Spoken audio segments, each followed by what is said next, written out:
Bonjour à tous. Aujourd'hui, Assemblée Générale Extraordinaire de Capitale du Jeu Vidéo, notre association. Et donc l'ordre du jour dont je vais vous faire part, on va commencer avec l'élection de la première capitale du jeu vidéo française, donc sur l'année 2024-2025. Ensuite, on enchaînera avec la présentation du hackathon Saisis et les JV faite par les étudiants A5 de cette année. Donc, élection de la première capitale du jeu vidéo française. Je vais donner la parole à notre toute nouvelle secrétaire. Le titre du Capitale du jeu vidéo pour l'année 2024-2025 est attribué à la ville de Charleval, dans les Bouches-du-Rhône, pour son projet RoboCompète. Charleval, 2700 habitants.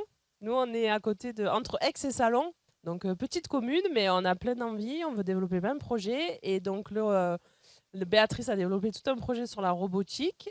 Première partie, construction de robots en partant de zéro. Deuxième partie, programmation. Et il fallait en fait faire une chorégraphie qui allait être notée par la suite. Et donc les juges sur la droite qui ont donné des notes et qui ont été vraiment sans pitié. Et dernière partie, compétition. Donc c'est bien du jeu vidéo puisque ça se joue par écran interposé.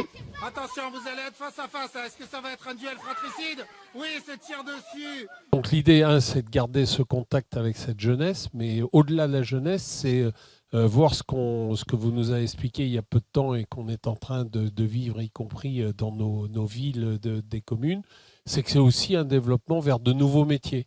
Les jeux vidéo, c'est une façon de capter l'attention de gens qui ne font pas un certain nombre de démarches et qui, par ce biais-là, reprennent contact avec les missions locales, dans les missions locales et par les métiers qui peuvent amener à développer des jeux vidéo ou à s'intéresser à la robotique, reprendre contact avec un vrai métier. Et donc, je serai à vos côtés. Il faudra qu'on regarde comment on peut relayer avec les institutions cette belle proposition. Il faut qu'on voit comment on peut vous donner un coup de main et surtout vous aider à voir concourir plus de communes. Absolument. J'espère que dorénavant, et avec votre aide autour de vous, on va pouvoir lever un élan et peut-être remplir le stade Vélodrome autour de la nomination de la prochaine capitale des jeux vidéo.